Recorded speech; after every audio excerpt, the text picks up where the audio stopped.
திருச்சியில் ஆம்புலன்ஸ் ஓட்டுநரை அதிமுகவினர் தாக்கியதற்கு கண்டனம் வலுத்துள்ளது. ஆம்புலன்ஸ் ஓட்டுநர் அல்லது ஆம்புலன்ஸ் மீது தாக்குதல் நடத்தும் நபர்களுக்கு 10 ஆண்டுகள் சிறை தண்டனை விதிக்கப்படும் என மருத்துவம் மற்றும் மக்கள் நல்வாழ்வுத்துறை எச்சரிக்கையும் விடுத்துள்ளது.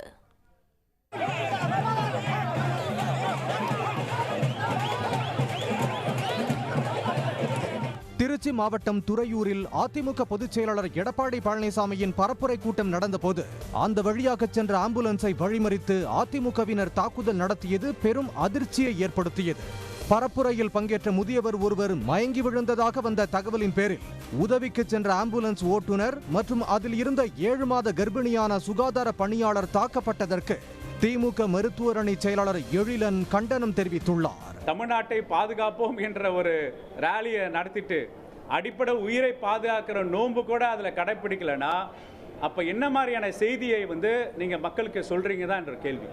பிரதான எதிர்க்கட்சி தலைவர் அவரோட ஒரு ஆம்புலன்ஸ் ஒரு 3 நிமிஷம் தான் அவரோட அரசியல் தன்மையை மாற்றணும்னு அவர் நம்பிந்தார்னா அதோட ஒரு அறியாமையோ அதோ ஒரு இம்மெச்சூரிட்டியோ நம்ம மக்கள் அதை புரிஞ்சுக்கணுன்றாங்க.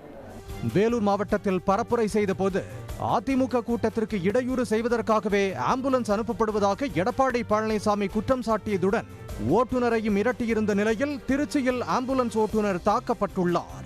இதற்கு ஆம்புலன்ஸ் ஓட்டுநரை மிரட்டும் வகையில் எடப்பாடி பழனிசாமி பேசியதே காரணம் என்றும் குற்றச்சாட்டு எழுந்துள்ளது.